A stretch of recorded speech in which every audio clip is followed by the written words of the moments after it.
Bonjour à tous, alors c'est la première émission de Savoir Partager. Savoir Partager, c'est une émission qui chaque mois sera réalisée en collaboration avec l'Institut de la Recherche pour le Développement et Synapse, et qui a pour objectif de montrer ce que les chercheurs qui travaillent quelquefois très loin de la France peuvent apporter au fond à la compréhension du monde et peut-être aussi à sa transformation.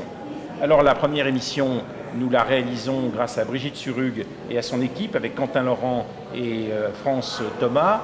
Cette émission, elle est tournée au Palais de la Découverte parce qu'au Palais de la Découverte, Corinne Roulland-Lefebvre, vous qui êtes avec moi, vous avez pris l'initiative au fond d'une exposition consacrée aux termites.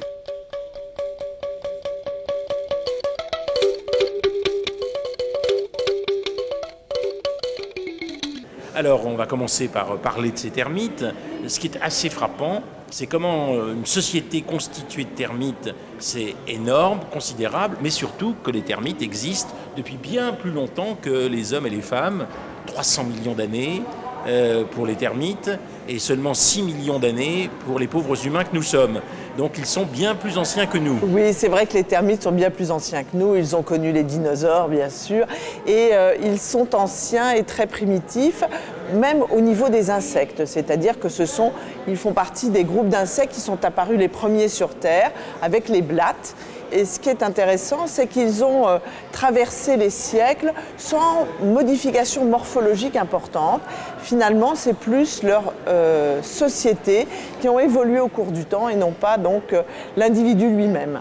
On a trouvé justement des restes de sociétés de termites avec des structures de sociétés beaucoup plus primitives que ce qu'on peut trouver maintenant. En particulier, une beaucoup moins grande différenciation entre les différents individus qui constituent la colonie. Alors arrivons à cette différenciation. D'un côté, nous avons les larves et nymphes, qui sont donc extrêmement peu immatures, extrêmement peu mûrs. Ensuite, nous avons les ouvriers qui sont quand même très, très simples de constitution. Ensuite, nous avons les soldats ou les pré-soldats. Et puis ensuite, nous avons les adultes, rois et reines. Alors, ce qui est absolument impressionnant, c'est la grosseur de la reine. Effectivement, la reine est très impressionnante puisqu'elle a surtout un abdomen absolument monstrueux et cet abdomen est rempli par les ovaires et les œufs. Donc, c'est une énorme machine à pondre. Elle est d'ailleurs totalement, je dirais, impotente. Elle est coincée à l'intérieur d'une loge particulière de la colonie et là, elle ne pourra pas bouger de toute sa vie. Elle va pondre toute sa vie jusqu'à 60 000 œufs par jour. Alors ça veut dire que la reproduction est énorme et à une très très grande vitesse. Ah oui, la reproduction est énorme, mais il faut savoir que si la reine peut vivre très longtemps, jusqu'à plusieurs dizaines d'années, ça n'est pas le cas des ouvriers qui, eux, vont vivre 3-4 mois à l'état adulte. Donc il faut qu'il y ait un renouvellement permanent de la colonie, parce qu'il y a une mortalité très vite dans les ouvriers et les soldats, qui sont finalement ceux qui font, je dirais, tourner la société. Alors les ouvriers font un travail particulier, les soldats défendent la termitière, et au fond, il n'y a jamais de passage, ou très rarement de passage d'ouvrier à soldat ou de soldat à ouvrier ici. Alors dans les sociétés les moins évoluées de termites, parce qu'on distingue en fait des termites qui sont dits inférieurs et des termites supérieurs, les termites inférieurs étant ceux que l'on rencontre justement chez nous, en France, où les sociétés sont mal différenciées et où effectivement certaines larves peuvent se transformer en soldats ou en ouvriers, ou même quelquefois en reines, en fonction de la composition de la colonie. S'il y a trop de soldats, on va avoir que des ouvriers. S'il y a trop d'ouvriers, on va donner des soldats. Donc il y aura des passages possibles de l'un à l'autre. Mais chez les sociétés que nous étudions plus à l'IRD, puisqu'on travaille en zone tropicale, ce sont des sociétés très complexes, de termites supérieurs, où il n'y a pas de passage possible de l'un à l'autre.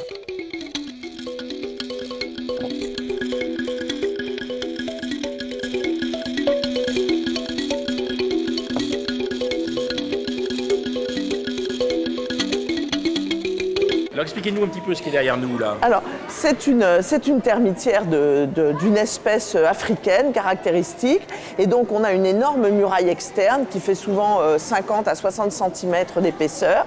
Ensuite, vous avez une grande cavité. À l'intérieur de cette cavité, vous avez un habitacle.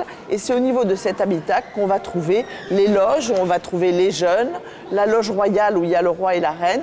Et surtout ici, il s'agit d'une espèce particulière qui cultive des champignons. Et ce qu'on voit, les petits amas que l'on voit ici, ce sont des meules à champignons, c'est-à-dire des structures végétales construites par les termites et sur lesquelles pousse ce champignon.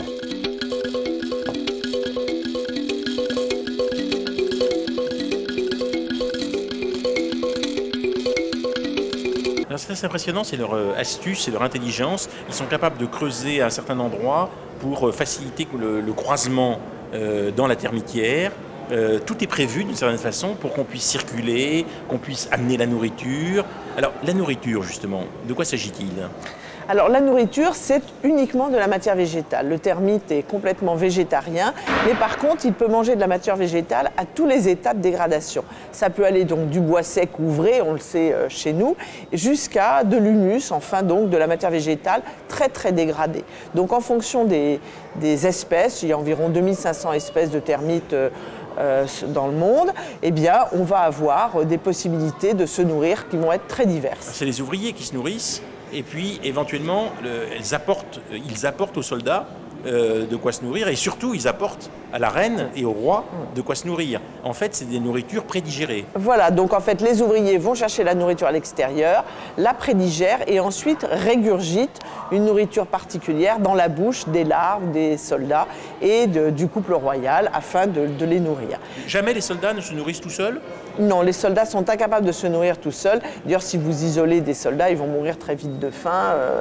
Ils n'ont aucune possibilité. Et le roi et la reine, c'est pareil ? Et le roi et la reine, c'est pareil. Ils n'ont aucune possibilité de se nourrir tout seuls. D'ailleurs, au niveau digestif, ils ont un tube digestif qui est très restreint, alors que les ouvriers ne sont que des énormes tubes digestifs.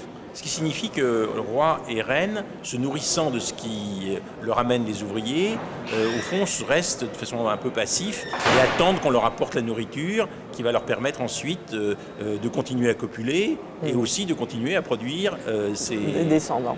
Des descendants. Oui. Donc effectivement, l'ouvrier, je dirais, c'est l'élément vraiment fondamental dans la colonie, car sans lui, eh bien, toutes les autres castes n'auraient aucune chance de survie. Les ouvriers, dans les sociétés les plus complexes, il y en a des petits et des grands. Il va donc y avoir un partage des tâches, même au niveau de cette caste d'ouvriers. On les appelle ouvriers parce que justement, ce sont ceux qui vont être le plus actifs dans la termitière. Ils vont construire, ils vont aller récolter la nourriture, ils vont s'occuper des jeunes, ils vont s'occuper de la reine et de nourrir. L'absence d'ailes. Voilà. Alors, en fait, ils ne peuvent pas voler les ouvriers. Ils n'ont pas d'ailes, ils n'ont pas d'yeux. Ils sont aveugles totalement, alors que le roi et la reine ont des ailes et des yeux.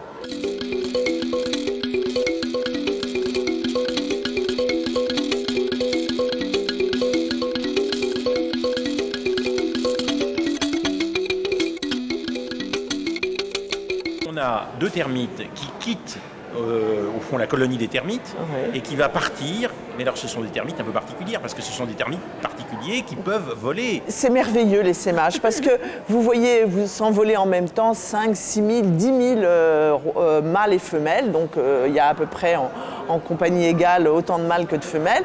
Alors ils ont des ailes mais ils vont voler peut-être sur 3, 4, 5 mètres, pas plus que ça. Ils vont tomber au sol et là, même si morphologiquement ils se ressemblent énormément, vous allez complètement différencier les mâles des femelles. Les femelles vont rester à attendre. Elles sont déjà plus grosses ou pas que les mâles? Elles ont exactement la même taille. Parce qu'ensuite, c'est extraordinaire, c'est quoi? C'est de 1 à 20 Oh oui, on estime, on estime que pour un homme de 70 kilos, ça ferait une femme de 4,5 tonnes. Donc vous voyez, c'est quand même quelque chose de conséquent. Non, merci. Et donc, les femelles vont donc s'arrêter, faire vibrer leurs ailes et relever leur abdomen de façon à émettre des hormones, des odeurs pour attirer les mâles. Des phéromones. Des phéromones. Et après, le mâle, les mâles, eux, ils sont en train de chercher partout justement ces odeurs. Dès qu'un mâle rencontre une femelle, il se met derrière elle et puis il va se déailer. Donc il a un système pour couper les ailes automatiquement. Donc les 4 ailes vont tomber Et ensuite, la femelle va faire pareil. Ils vont se mettre en tandem, la femelle devant, le mâle derrière. Et puis, ils vont aller creuser une première petite chambre qu'on appelle le copularium, donc où ils vont commencer à se reproduire. Et c'est là que vont commencer à naître les millions de descendants qu'il y aura par la suite. En fait, c'est plusieurs couples, c'est pas un seul couple qui s'en va, Bien sûr. c'est plusieurs couples qui partent ensemble. Bien sûr. On voit ces couples voler. Et au fond, ils tombent tout autour de l'endroit dont ils sont partis. Alors, ce qui se passe, c'est qu'heureusement, il y a une énorme prédation sur les termites ailés, ce qui fait que la chance de réussite d'une termitière est très faible. Sinon, je pense qu'effectivement... Prédation par qui ? Alors, prédation, je dirais par tous les animaux. Les grenouilles, les lézards, les serpents, les singes, même j'ai vu des chacals qui essayaient de manger des termites, enfin, les hommes, bien sûr, qui se précipitent pour en manger en quantité, ce qui fait que la chance de réussite est vraiment très très faible. En plus, juste après l'essaimage et avant que les premiers ouvriers puissent sortir à l'extérieur, le couple royal doit rester enfermé sans nourriture pendant environ 3 mois. Donc s'ils n'ont pas suffisamment de réserve, eh bien, ils vont mourir avant de pouvoir fonder vraiment la colonie.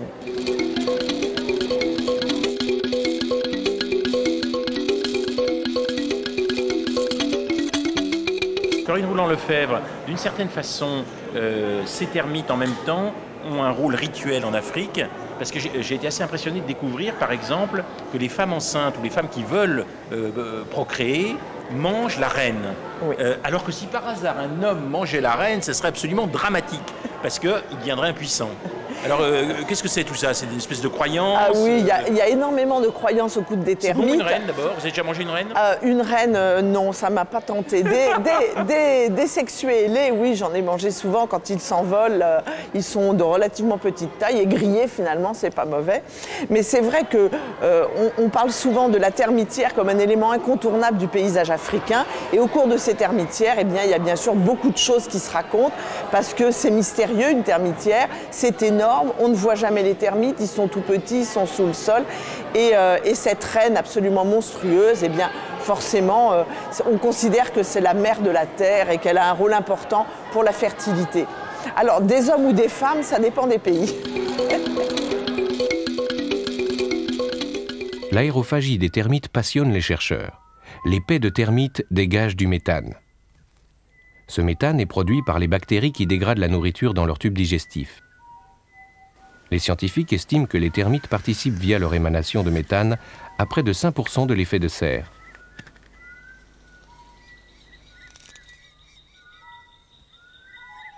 Corinne et Alain sont en pleine mesure.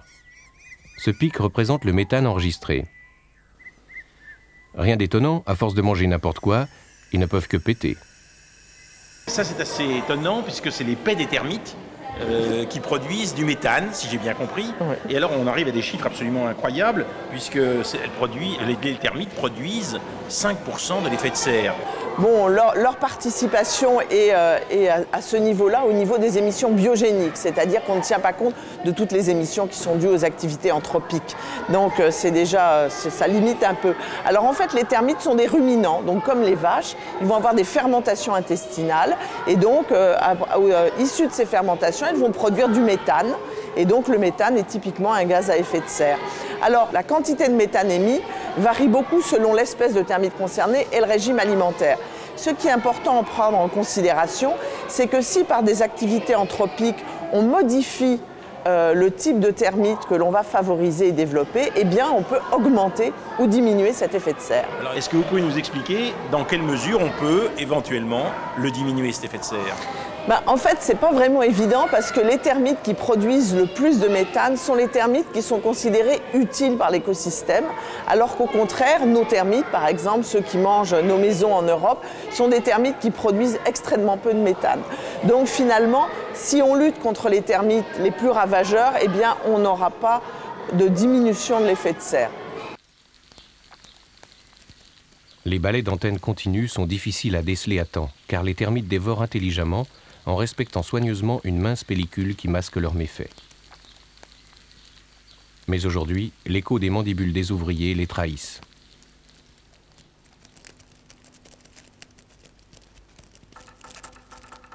Les termites soldats sont les plus bruyants, car ils émettent un étrange cri de guerre par les heurts de leur tête lorsqu'ils se sentent menacés. une étrange danse convulsive.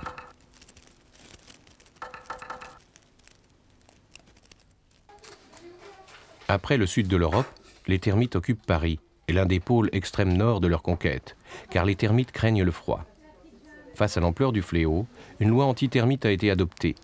Mais rassurons-nous, si les termites européens sont actifs, ils n'ont rien à voir avec les piranhas à bois de la Nouvelle-Orléans.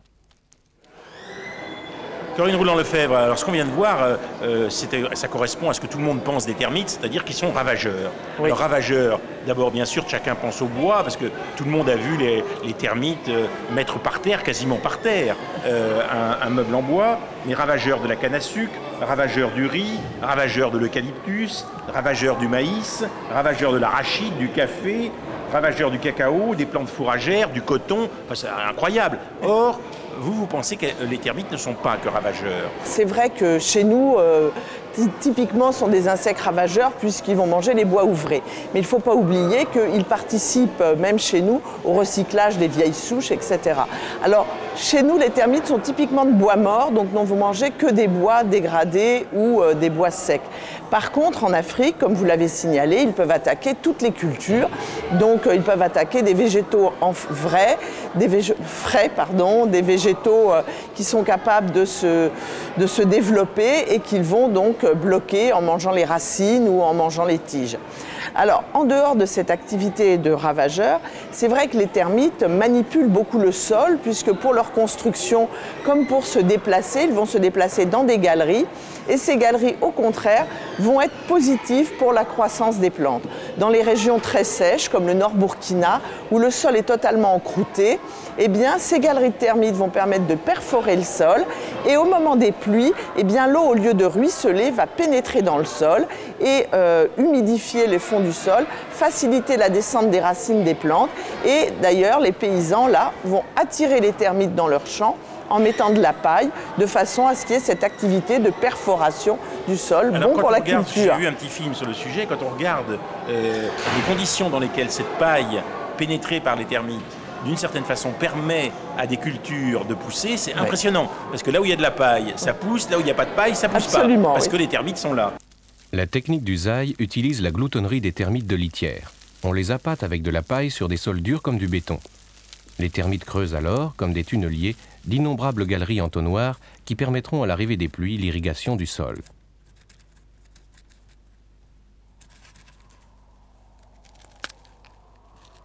Pour les paysans sans paille, on expérimente les excréments de zébu. Apparemment, c'est un mets particulièrement apprécié.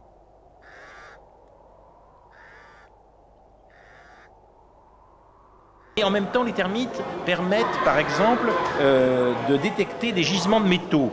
Et ce que j'ai trouvé très intéressant, elles permettent aussi d'extraire du fer. Parce qu'au fond, comme elles ne mangent pas les métaux, ça permet au fond de trouver comme ça ces métaux plus facilement. Alors ce qui se passe surtout, c'est que les termites sont capables de descendre extrêmement bas pour construire leurs termitières, en partie les termitières cathédrales comme celles que l'on a derrière. Ils vont donc aller chercher l'argile en profondeur et en remontant cette argile en surface, ils vont permettre aux prospecteurs d'analyser sans creuser le sol des profondeurs. Et l'argile est un excellent matériau de construction. Alors en général, ils peuvent même transformer l'argile des constructions pour en faire par exemple des fours à pain, des choses comme ça, parce qu'effectivement l'argile qui a séché au soleil est très très dure. Alors, ce qui est assez impressionnant, c'est qu'en même temps, il y a des facilités apportées à l'industrie textile grâce aux termites. Alors là, on a parlé tout à l'heure des fermentations. Alors effectivement, les termites dégradent le bois et ils dégradent le bois grâce à des micro-organismes qui sont dans leur tube digestif et qui ont des activités enzymatiques extrêmement importantes contre les différents composés du bois. Alors, un des principaux composés du bois, c'est la cellulose. Et la cellulose, les fibres de coton, c'est également ce qui construit la plupart de nos vêtements. Et vous connaissez cette mode des jeans troués. Et finalement, donc, une industrie tunisienne avait eu l'idée d'utiliser des bactéries du tube digestif de termites pour pré-trouer les jeans avant de les vendre. Les termites représentent le premier animal à avoir compris l'intérêt de s'associer avec des bactéries pour digérer des aliments que les autres trouvaient plutôt indigestes. À nous les hommes d'être aussi intelligents, d'être aussi pertinents que ces insectes pour pouvoir utiliser ces bactéries pour dépolluer les sols par exemple, ou demain les marées noires. Corinne Rouland-Lefebvre, alors, quelle est la contribution des termites à l'écosystème et comment peut-on apprécier leur place dans l'écosystème? Alors, les termites dans l'écosystème ont d'abord un rôle extrêmement important de recycleur de la matière végétale, puisqu'ils sont capables de dégrader tous les composants de la matière organique. Donc, ils vont aussi bien utiliser l'humus que des bois secs, donc comme on l'a vu tout à l'heure. Donc en zone sèche en particulier, ce sont les principaux décomposeurs de la matière végétale. Ils travaillent toute l'année, ce qui n'est pas le cas d'autres décomposeurs comme des coléoptères ou autres, ou des criquets, puisqu'ils n'ont pas peur de la sécheresse et du bois très sec. Donc s'ils n'existaient pas, en particulier dans les zones sèches, il n'y aurait pas du tout de recyclage de la matière organique.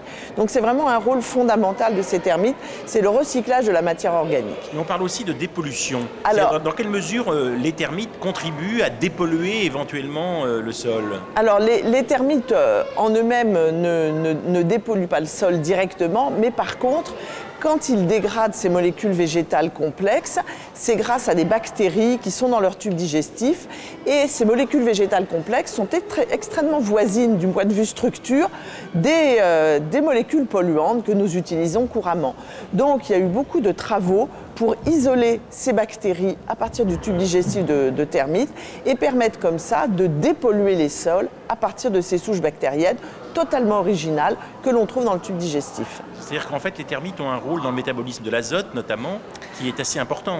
Alors c'est un autre volet important aussi, c'est que les termites ayant une nourriture à base de bois, donc totalement dépourvue d'azote, ils ont des systèmes extrêmement performants pour récupérer cet azote et en particulier des bactéries dites fixatrices d'azote qui sont capables de récupérer l'azote qui se trouve dans l'air. Alors on parle aussi de symbiose entre termites et champignons. Expliquez-moi un petit peu comment ça fonctionne et comment cette symbiose contribue là encore à transformer l'écosystème. Alors là, la symbiose termite-champignon, c'est quelque chose que je connais bien puisque j'ai travaillé pendant près de 20 ans sur cette symbiose. Alors c'est une symbiose tout à fait originale avec donc les termites qui vont chercher la matière végétale à l'extérieur de la termitière, qui la malaxent pour construire donc ces structures, là, ces espèces d'éponges comme ça, qui sont en fait des meules à champignons. Ces meules à champignons sont ensemencées avec un champignon qui est spécifique de l'espèce de termite. Donc à une espèce de termite correspond une espèce de champignon. Et ces champignons sont totalement inféodés aux termites, puisqu'on ne peut les rencontrer que dans les termitières. Et donc, c'est pour ça que c'est une symbiose stricte. Le termite ne peut pas vivre sans ce champignon, et ce champignon, vous ne le trouverez jamais en dehors des termitières. Ce qui est original, par rapport à ce qu'il existe, on les connaît aussi des fourmis champignonistes, ce qui est original, c'est qu'il s'agit de champignons supérieurs, donc de champignons comme nos cèpes ou nos girolles, et qui vont donc pousser et qu'on va pouvoir cueillir et consommer. C'est pour ça que quand vous avez des termites champignonistes qui sont ravageurs de culture, je dirais, vous avez un conflit parce que d'un côté, ils dégradent les cultures, donc les paysans ne sont pas contents, mais d'un autre côté, au moment de la saison des pluies, quand les champignons poussent, c'est un apport nutritif qui n'est pas négligeable pour les populations. Donc, on se pose toujours la question de savoir, on détruit ou on ne détruit pas.